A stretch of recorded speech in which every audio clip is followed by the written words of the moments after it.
2022년 작년이죠. 작년 미국 고든 코넬대 세계 기독교 연구센터에서 2022년 세계 기독교 현황에 대해서 발표한 적이 있습니다. 그 당시 세계 인구가 79억 명, 그 중에 신을 믿는 사람들이 70억 명, 또 신을 믿지 않는 사람들이 9억 명 정도 된다는 것입니다. 그러니까 코로나가 진행되면서 신의 존재를 인정하는 사람들이 더 늘어났다, 그렇게 발표를 했습니다. 그 증가율을 보면, 종교별 증가율을 보면 기독교인이, 천주교 포함해서 기독교인이 32억 명으로 2억 명으로 가장 많은 비율을 보이고 있습니다. 그러니까 무슬림이 그 증가율이 52%, 최고 증가율을 보였고, 그 다음에 천주교를 제외한 개신교가 그 다음을 이어서 증가율을 보였습니다.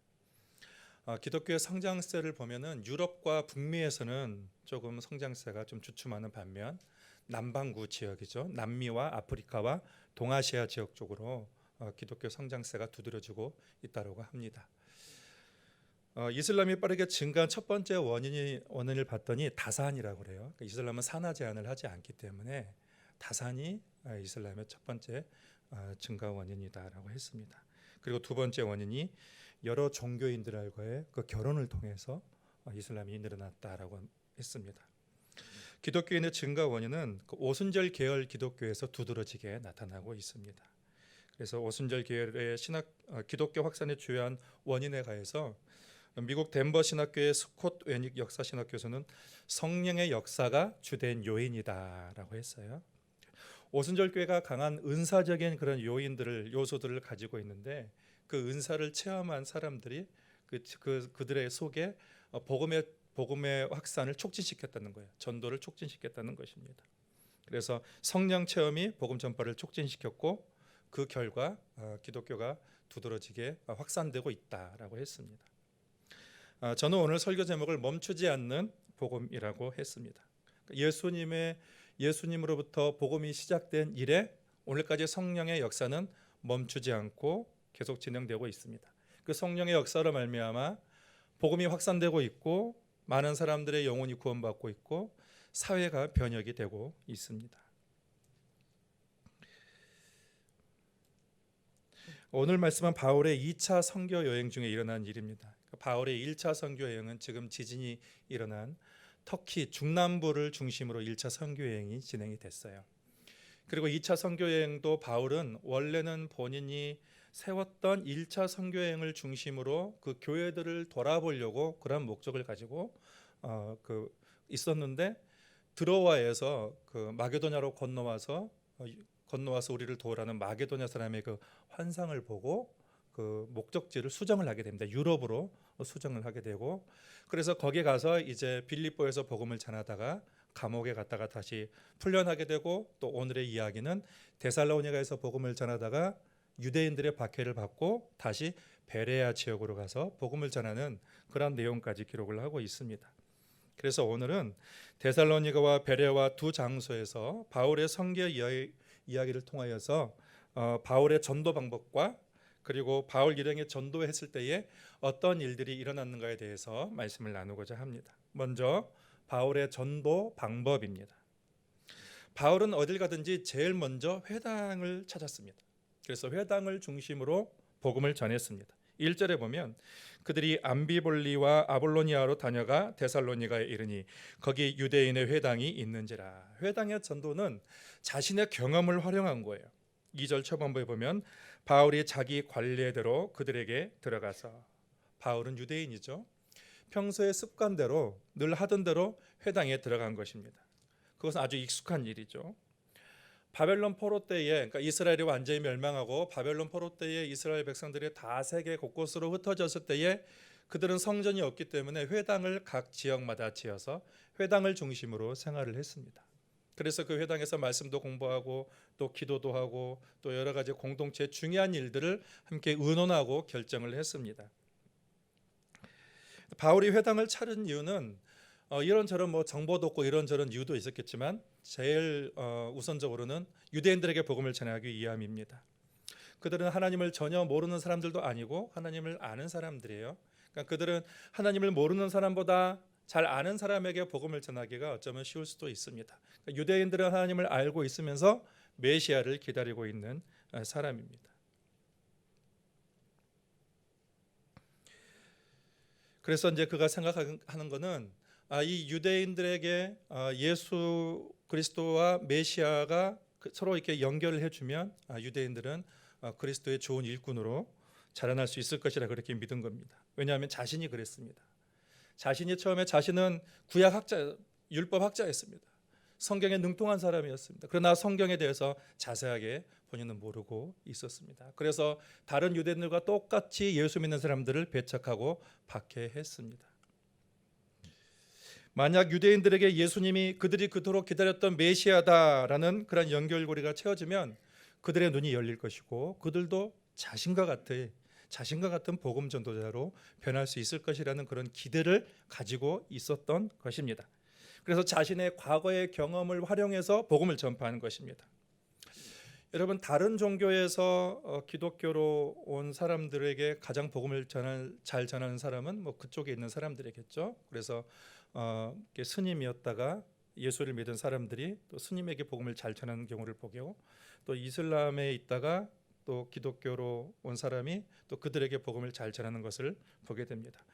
고난 가운데 있는 사람에게도 그 똑같은 고난을 같이 경험했던 사람이 오히려 복음을 더 잘 전할 수 있을 것입니다. 물론 전도라는 것이 인간적인 경험만으로 되는 것은 아니지만 성령님은 우리가 경험했던 과거의 많은 경험들을 복음의 재료로, 복음의 수단으로 사용하신다는 것입니다. 그러므로 우리가 지나왔던 많은 그 인생들은 그냥 흘려버리는 것이 아니에요. 하나님은 반드시 여러분이 경험했던 그 경험 하나하나를 다 활용하셔서 하나님 나라 복음을 위해 재활용하신다는 것입니다. 그것을 수단으로 사용하신다는 것입니다. 우리의 출신도, 우리의 직업도, 나의 재능도, 또 나의 은사도, 또 때로는 실패한 경험도 하나님은 복음을 위한 영광의 도구로 사용하신다는 것입니다. 2절에 보시면 바울이 자기의 관례대로 그들에게 들어가서 새 안식일에 성경을 가지고 강론하며 했습니다. 회당에서 성경을 강론했습니다. 그래서 바울의 두 번째 전도 방법은 강론입니다. 강론은 바울이 복음을 변증하는 방식이에요. 그러니까 일반적으로 누가 설명하는 것이 아니고 묻고 답하고 의논하고 그 다음에 결정하는 것입니다. 토론하는 방법이에요. 그래서 회당의 말씀에 교육하는 보면 회당장이 먼저 본문 말씀을 읽어요. 그래서 이 본문을 잘 풀어 설명할 수 있는 사람 나와서 이거에 대해서 설명하라고 그럽니다. 그러면 그 사람들 중에 나와서 본문에 대해서 설명을 하고 의미를 풀고 그 다음에 거기에 대해서 같이 이제 서로 묻고 답하는 거예요.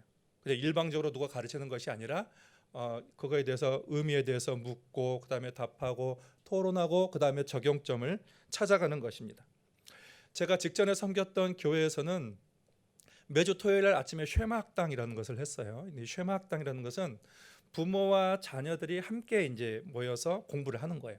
그 공부하는 방법이라는 것은 주일날 목사님이 설교했던 그 설교 내용을 가지고 그 본문을 가지고 부모와 아이들이 함께 이제 교회에 모여서 또 이제 코로나 때는 줌으로 다 했어요. 가정마다 그렇게 해서 성경 본문을 읽고 그다음에 그 본문의 의미에 대해서 같이 함께 토론하는 거예요. 함께 의논하고 묻고 답하고 토론하면서 아이들의 성경에 대한 수준이 굉장히 높아지는 것을 제가 봤습니다. 그래서 적용하는 거, 이게 강론의 한 방법입니다. 구역 모임도 강론의 장이라고 할 수가 있습니다. 요즘 우리가 이제 구역 예배를 주일 설교를 가지고 그 자료를 가지고 질문을 만들어서 이제 그것을 가지고 함께 나누는데, 이렇게 서로 토론하면서 내가 깨달은 사람이 이렇게 깨닫는 것은 자기 인식의 한계가 있잖아요. 그런데 다른 사람의 깨달음까지 같이 듣게 되면은 이게 성경 지식이 풍부해지는 거예요. 아는 것도 나눔도 풍부해지는 거예요. 그리고 적용점도 더 정확하게 적용할 수 있고, 나 혼자만 적용하는 것이 아니라 구역 식구들이 이 말씀을 함께 적용하기 때문에 그 적용하는 부분에 큰 힘을 받을 수 있다는 것입니다. 그래서 이러한 회당의 관리에 따라서 바울은 자연스럽게 말씀을 전할 기회를 얻을 수가 있었습니다. 그 다음에 바울은 성경을 가지고 강론을 했고 뜻을 풀어서 설명을 했습니다. 뜻을 풀었습니다. 그냥 믿으세요라고 하지 않고 성경에 대해서 뜻을 풀었어요. 3절에 보시면 뜻을 풀어 그리스도가 해를 받고 죽은 자 가운데서 다시 살아나야 할 것을 증언하고 이르되 내가 너희에게 전하는 이 예수가 곧 그리스도라 하니. 왜 그리스도가 해를 받고 죽어야 되는가? 왜 그리스도가 다시 살아나야 하는가? 왜 십자가와 부활이 메시아와 연결되는가? 이게 뜻을 풀어줘야 돼요. 풀어줘서 설명을 하는 것입니다. 당시에 여러분 십자가는 이해가 되지 않습니다. 아니, 세상을 창조한 하나님이 죽임을 당한다?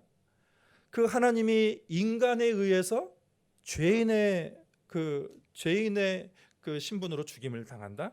그 이해할 수가 없는 거죠. 그 믿는 게 이상한 것입니다. 사람들이 이 십자가가 안 믿어지는 것은 너무도 당연한 것입니다. 어떻게 하나님이 십자가에 죽을 수가 있는가? 그것도 그냥 십자가가 아니에요. 저주의 형틀이죠. 극형에 처하는 가장 저주스러운 그 장소에서 하나님이 죽을 수 있단 말인가? 그래서 그 유대인들이 예수님을 받아들일 수 없는 거죠. 또 이슬람도, 유일신을 믿는 이슬람도 이거는 인정할 수 없다. 신성모독이다. 하나님이 인간에서 죽었다는 것은 신성모독이다. 받아들일 수가 없는 것입니다.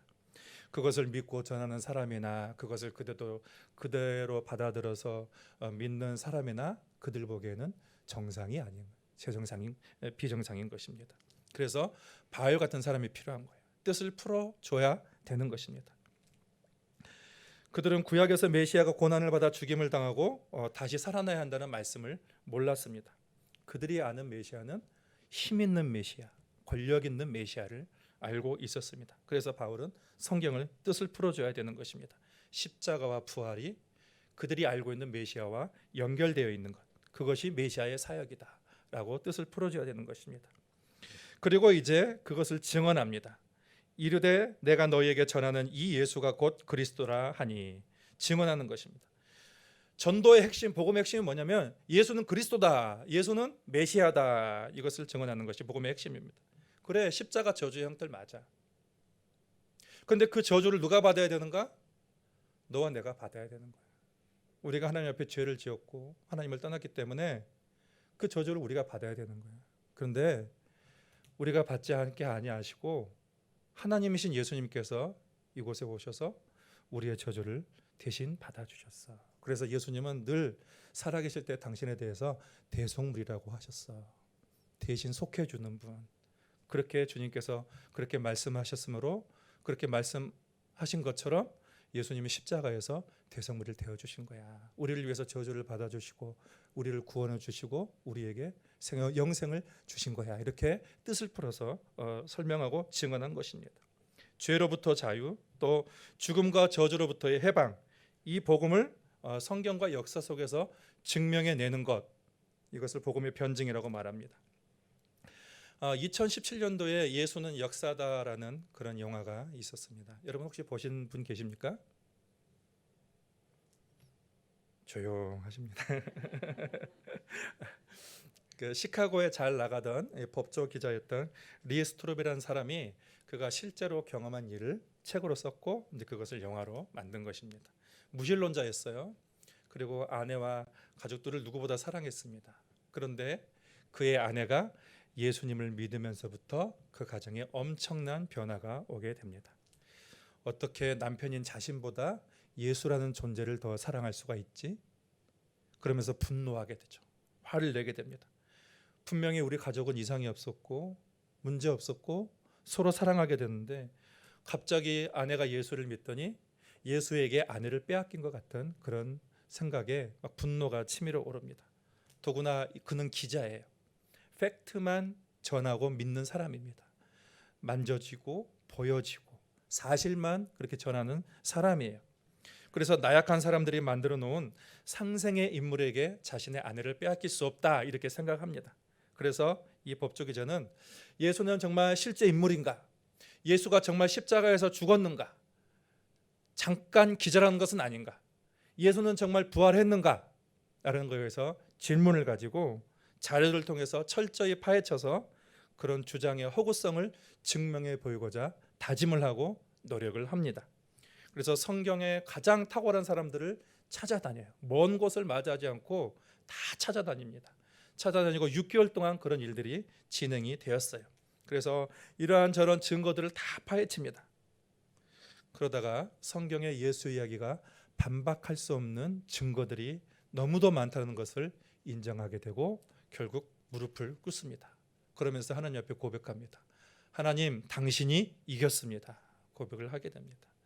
그리고 아내에게 가서 그동안 자기가 아내에게 함부로 대했던 것을 용서를 구하고, 그리고 예수 그리스도를 주로 영접하고, 그리고 세례를 받았습니다. 그래서 자신이 의심하고 파헤쳤던 그러한 내용들, 이러한 내용들을 증언하기 위해서 책을 썼어요. 그리고 그것이 영화가 되었습니다. 믿음은 의심에서부터 시작합니다. 그래서 믿음과 의심은 동전의 양면과도 같습니다. 그러니까 의심은 진위 여부를 파헤치기 위한 동기가 되는 것입니다. 저는 신학을 하기 전에 저는 모태신앙이었어요. 그래서 그냥 별 의심 없이 그냥 신학했습니다. 그런데 신학교 가면서부터 의심하기 시작했어요. 교수님들이 막 이렇게 우리의 신앙을 완전히 뒤흔들어 버리는 거예요. 야, 성경이 진짜겠냐? 성경이 가짜라고 생각해 보지 않았어? 성경이 너무 좀 뻥튀기 된다고 생각하지 않았니? 그러면서 교수님들이 우리의 믿음을 막 흔들어 버리는 것이었어요. 정말로 교수님들이 우리의 믿음을 흔들려고 그랬을까요? 그렇지 않아요. 교수님들이 왜 이런 질문을 했냐면 맹목적으로 믿지 말라는 거예요. 현대인들에게 복음을 전하기 위해서는 내가 현대인들의 그 예수를 믿지 않는 사람들의 그 입장에서 질문을 던져보고 그 질문에 대한 해답을 얻고, 해답을 얻어야 복음 전도자의 삶을 더 명확하게 살아낼 수 있다라는 그러한 의도를 가지고 있어서, 이게 신학생들의 그 목사가 되기 위해서 온 신학생들의 믿음을 완전히 다 뒤흔들어 버렸습니다. 그래서 어떤 신학생들은 저 교수님이 자유주의 신학을 학생들에게 주입하려고 한다 그렇게 비판을 했지만 저는 그렇게 생각하지 않았어요. 이게 의도가 있다라고 그렇게 생각을 했습니다. 여러분, 의심하지 않고 믿는다고 해서 반드시 좋은 믿음이라고 할 수는 없습니다.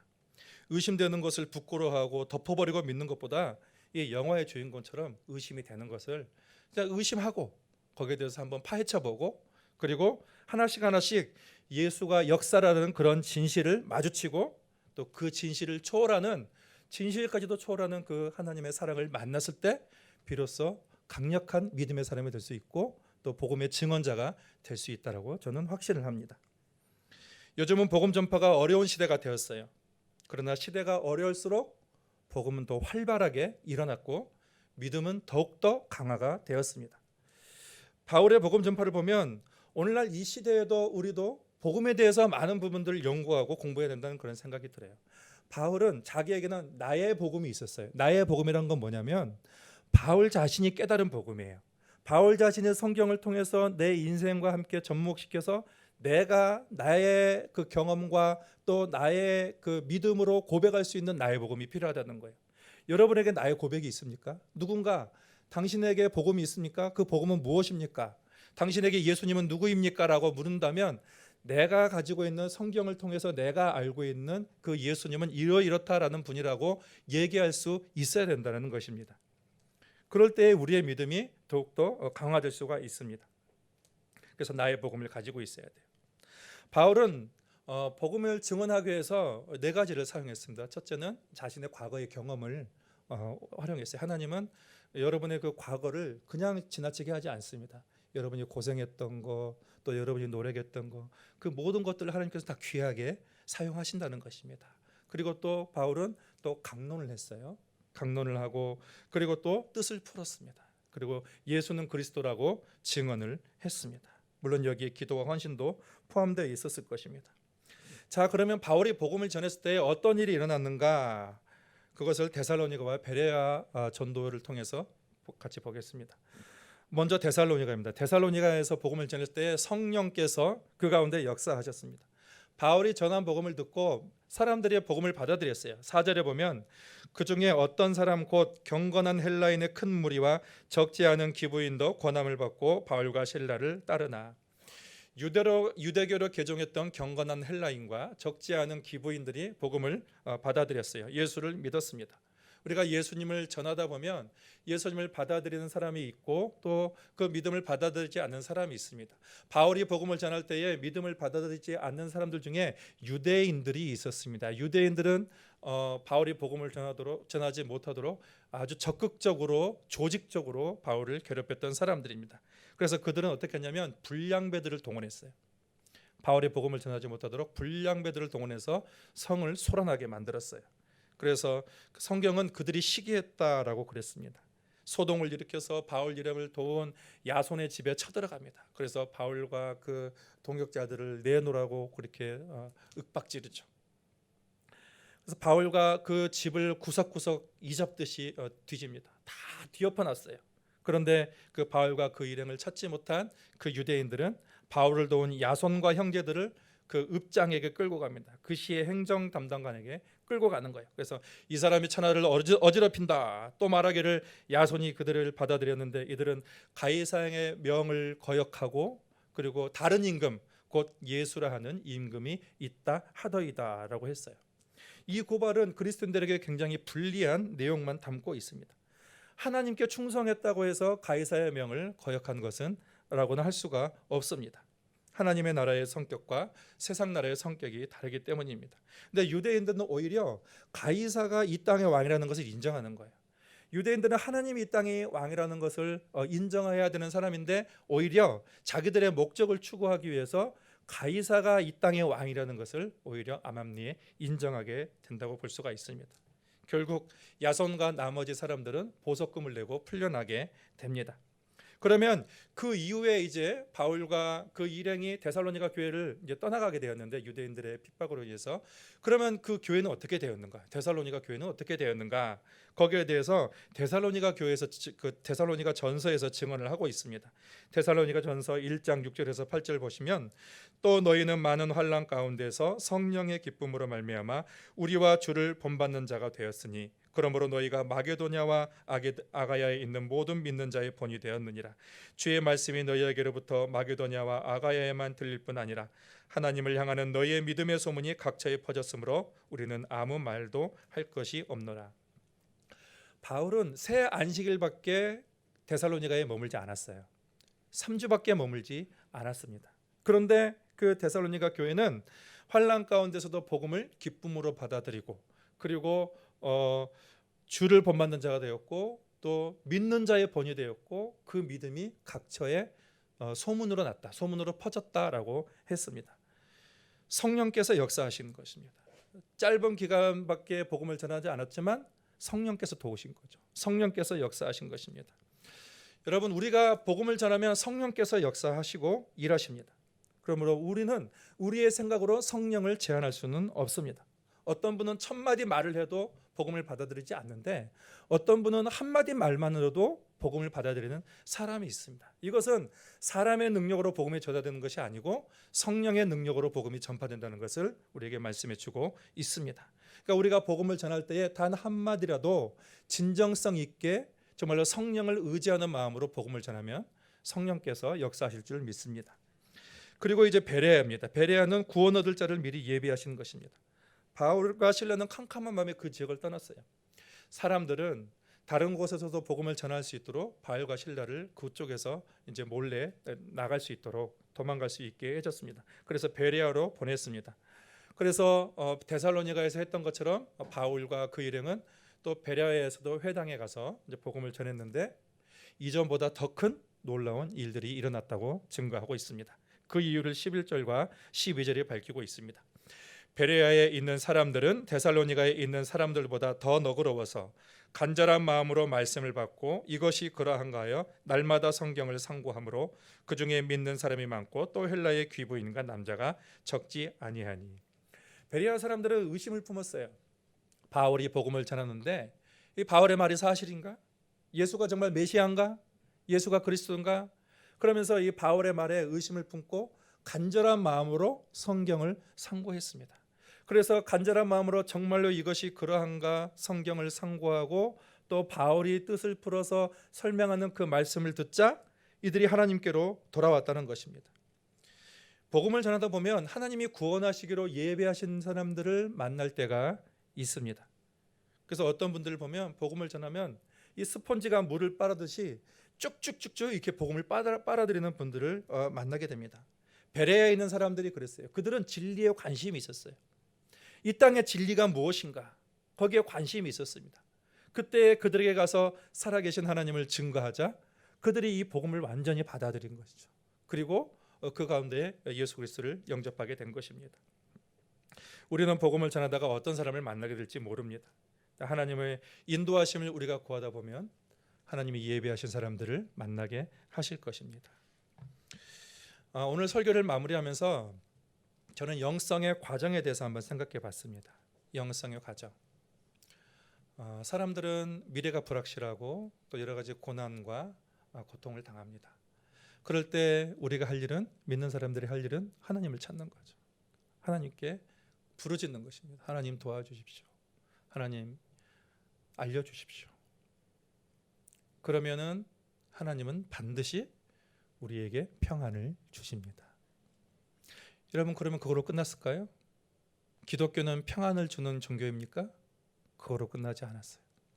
이 앞전 16장 말씀에 보면 바울과 실라가 복음을 전하다가 감옥에 갇히게 되는데 그 감옥에서도 그들은 두려워하지 않고 오히려 평안한 마음으로 어떻게 했어요? 하나님을 찬양을 했다고 그랬습니다. 그러면 그 다음에 영성의 단계는 하나님을 높이는 거구나, 하나님을 찬양하는 거구나, 그렇게 우리가 생각해 볼 수가 있습니다. 그러면 그거로 끝났을까요? 그렇지 않습니다. 이들이 찬양을 할 때에 옥문이 열리고 간수장과 그 가족이 예수님을 믿게 되었다는 것입니다. 최고의 영성은 복음 전파입니다. 잃어버린 자를 찾는 거예요. 영혼을 구원하는 것이 최고의 영성입니다. 여러분, 교회의 존재 이유는 복음 전파예요. 영혼을 구원하는 것입니다. 우리가 왜 일을 합니까? 우리의 목적은 단 하나입니다. 영혼을 살리고 영혼을 구원하는 일이 우리의 목적입니다. 우리가 가정을 잘 세우는 것도 단순히 그냥 가정이 평안하고 잘 세우기 위한 것이 아니에요. 그것을 통해서 영혼을 구원하기 위해서 하는 것입니다. 여러분 왜 기도하십니까? 우리의 기도하는 가장 최우선적인 목적은 영혼 구원입니다. 복음 전파입니다. 예수님께서 땅끝까지 이르러 내 증인이 되리라, 주님께서 그렇게 말씀을 하셨습니다. 그래서 예수를 제대로 믿는 사람들의 그 마음속에는 항상 그 말씀이 있어요. 멈추지 않는 복음, 영혼을 구원하고 제자 삼으라는 그 마음이 항상 그들 마음속에 있는 것입니다. 여러분, 사도행전에 하나님은 과거에 멈추지 않으십니다. 하나님은 오늘도 살아 역사하시는 하나님이십니다. 그 살아 역사하시는 성령님과 더불어 오늘도 성령의 사역에, 복음의 사역에 동참하는 우리 모두가 될 수 있기를 바랍니다.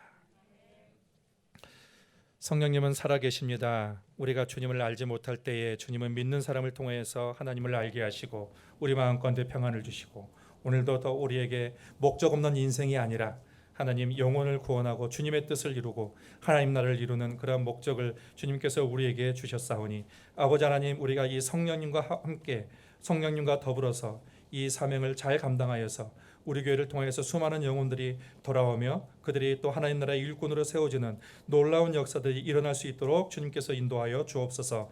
예수님의 이름으로 기도하옵나이다. 아멘.